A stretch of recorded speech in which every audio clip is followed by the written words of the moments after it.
Lisa Hoffman of Audubon State Park invites you to take a hike and create a craft and celebrate 100 years of Kentucky State Parks, Kentucky's beautiful state parks. Good to see you. You too. Well, happy birthday.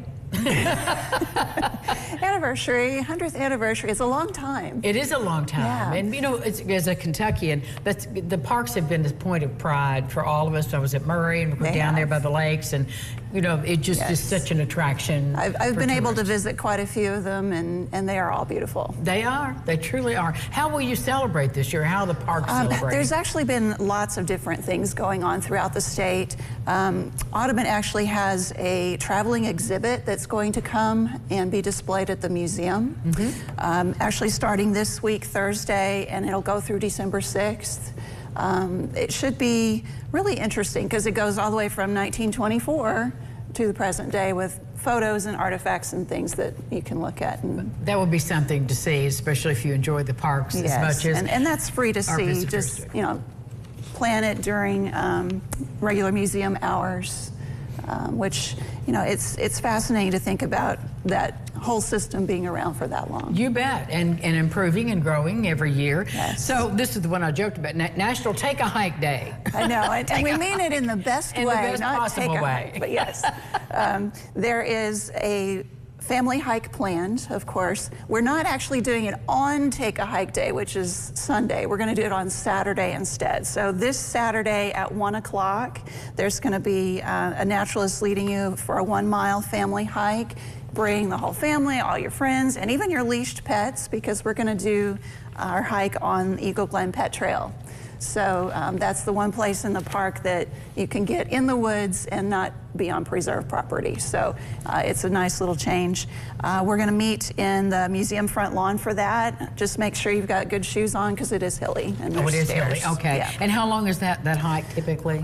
It'll probably be at least an hour, maybe an hour and a half, and it's a 1-mile stretch. And what will we see? It goes up on a ridge, so you get to see the hillside as you're climbing up, and you can look out over the woods. And in autumn, it's always beautiful.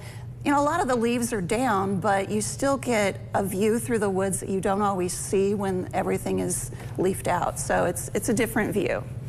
All right, now this intrigues me too, because I have an assumption about what this activity is, but about creating a craft from nature? Yes, we've got a nature-inspired crafting workshop series that's been happening, and Thursday, November 21st is our next one. We're going to be making some really beautiful dried fruit wreaths. Oh, beautiful. Yeah, so you can hang them on a wall and a door, wherever you want to decorate, and it's something that you make yourselves, which is unique, and you can feel good about that. That's actually not the right picture, but that's okay. That's coming up next, but that's okay, because we're going to talk about the Christmas shop. Yeah, but the workshop, it would make a great friends night out, if that's something that you want to do. Yeah, sure, right. It's $20 to make a wreath, and everything's included. It's from 6 to 7:30. Nothing to bring, just yourself and your friends, okay. Everything is there. Pre-register, Lisa? That would be helpful so we know how many to expect. So just call the museum for that. Now you can put that picture back up, Jeff, because this is about shopping. They're at the park, Christmas shopping. Yeah, the Audubon Museum has a gift shop, and we are hosting an open house for Christmas. It'll be Saturday, November 30th. From 2 to 5. You can stop in for a cup of mulled cider and sample some of our favorite Kentucky-made products like bourbon cake and bourbon candy balls. There's lots of unique new items and handmade gifts for everybody on your list, and you can even get them gift wrapped if you want for a small cheat. Well, you can't beat that deal. Yeah. So let's talk about the Friends of Audubon Silver and Gold event. Yes, we do have a Friends of Audubon nonprofit organization that helps out the park in so many ways.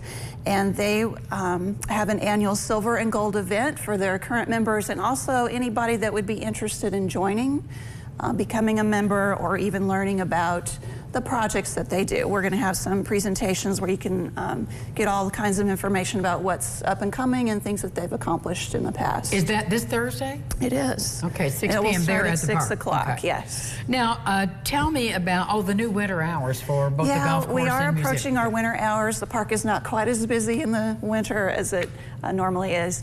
Starting today, the golf course is actually changing from their usual hours to 8 a.m. to 4 p.m. weather permitting. And then the museum too, starting December 1st, We're going to be closed Mondays and Tuesdays. And then we'll also switch hours from 10 to 5. It's going to be open 9 to 4. So that is a little bit of a change. You'll have to make note of that if you come to the park regularly. But we will still have our Welcome Wednesdays free admission. That's always a plus. That will always a not bonus. change. That won't go away. For folks who want to see all of the activities that you have coming up, what's the best website, Facebook page? Yes. If you go to parks.ky.gov, you can look up our John James Audubon State Park events, plus statewide, all the parks. And then we also have our Facebook page and Instagram page that you can learn all about our events. All right. Again, happy 100. We'll be back with more right after this. Stacy's weather coming up.